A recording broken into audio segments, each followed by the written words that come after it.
Here's something that shocked me when I saw the numbers. According to a recent study from OpenAI, analyzing 1.5 million conversations, 73% of ChatGPT usage is now for personal, non-work tasks. That number was only 53% just a year ago. People aren't using AI to replace their jobs. They're using it to get dinner on the table, clean up their messy emails, and stop staring at their fridge wondering what the heck to cook this week. If you're here, you already know AI is changing everything. But here's what most people miss. You don't need to be a tech expert to make ChatGPT work for you. Today, I'm walking you through 3 real-world examples that adults are actually using every single day to save time and reduce stress. Before we dive in, make sure you subscribe to Life with AI. We're dedicated to helping you navigate the AI revolution in practical, simple ways. And if you find this helpful, the affiliate links in the description help support this channel at no extra cost to you. Let's start with something everyone deals with, the dreaded "what's for dinner" question. According to OpenAI's research, practical guidance is the most common way people use ChatGPT, making up about 28% of all conversations. And meal planning sits right at the center of that. Here's why this works so well. You can open ChatGPT right now and say something like this: create a 5-day dinner meal plan for 2 people under $75. We like chicken and fish. No tomatoes, and we need quick recipes under 30 minutes. Within seconds, you get a complete meal plan. But here's where it gets better. Once you have that plan, you tell ChatGPT, now create a grocery list organized by store sections. And boom, you've got your shopping list divided into produce, dairy, protein, and pantry items. One data literacy expert documented her experience and found that using ChatGPT reduced her meal planning time by over 90%. What used to take her an hour now takes less than 5 minutes. A writer for the Every Girl tested this approach for a full week and reported that her grocery bill came in just under $150 for 7 days of meals. She said it saved time and completely eased her meal planning anxiety. The key is being specific about what you need. Tell ChatGPT your budget, dietary restrictions, how many people you're feeding, and what ingredients you already have. People have even told ChatGPT they had leftover kale and mushrooms in the fridge, and it generated meal ideas using exactly what they had. That's less food waste and less money thrown away. Here's the practical takeaway. Stop spending 30 minutes scrolling through recipe sites. Spend 2 minutes with ChatGPT instead. The time you save adds up fast. Now, let's talk about something that drains everyone's energy: writing emails. The same OpenAI study found that writing is the most common work task on ChatGPT, making up 40% of work-related messages. But here's the interesting part.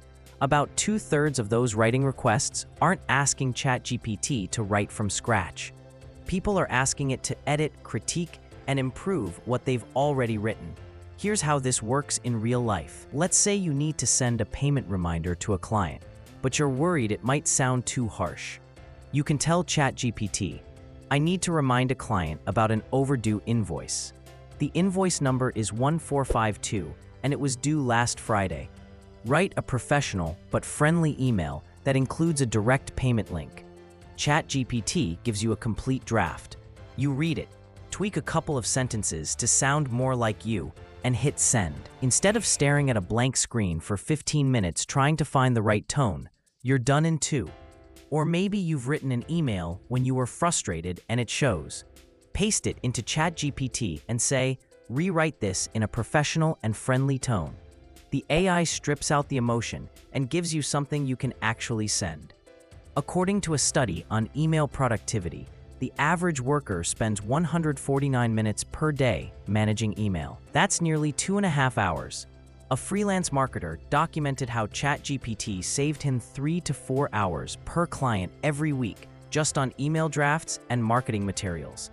He was working with 4 clients and said the tool saved 60 to 70% of his time. Here's the important part. ChatGPT isn't replacing your judgment. It's giving you a starting point, so you're not wasting time on the first draft. You're still the one making the final call on what gets sent. Underline. Let's talk about the third way people are using ChatGPT, getting instant answers without falling down a Google rabbit hole.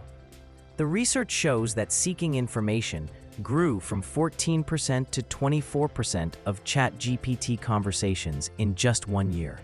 That might not sound huge until you realize how much time people waste clicking through 10 different websites just to answer one simple question.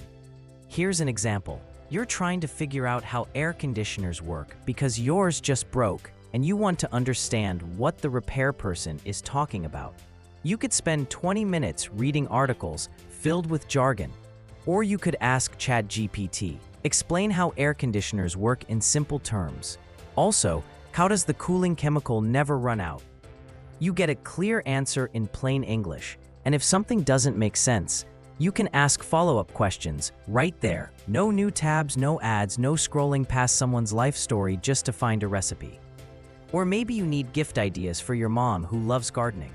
Instead of browsing for an hour, you tell ChatGPT, help me pick a gift for my mom who loves gardening and prefers practical tools over decorative items. You get a focused list in seconds. The key here is using ChatGPT like a smart assistant who actually listens to what you need, not like a search engine that throws 1,000 options at you. That's not like a search engine that throws 1,000 options at you. Here's what all three of these examples have in common. They're not fancy. They're not cutting edge. They're solving everyday problems that eat up your time and mental energy.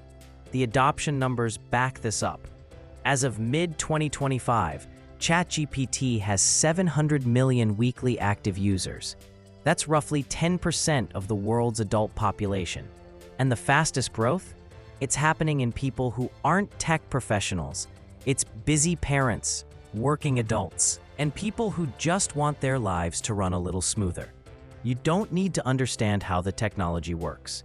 You just need to know what problems it can solve for you. So here's my question for you. Which of these three examples are you going to try first? Meal planning to stop the dinner stress? Email writing to save hours every week? Or quick answers to stop wasting time on Google? Drop a comment and let me know. And if you found this helpful, make sure you're subscribed to Life with AI. We're breaking down the practical side of AI so you can future-proof your life without the tech overwhelm. I'll see you in the next one.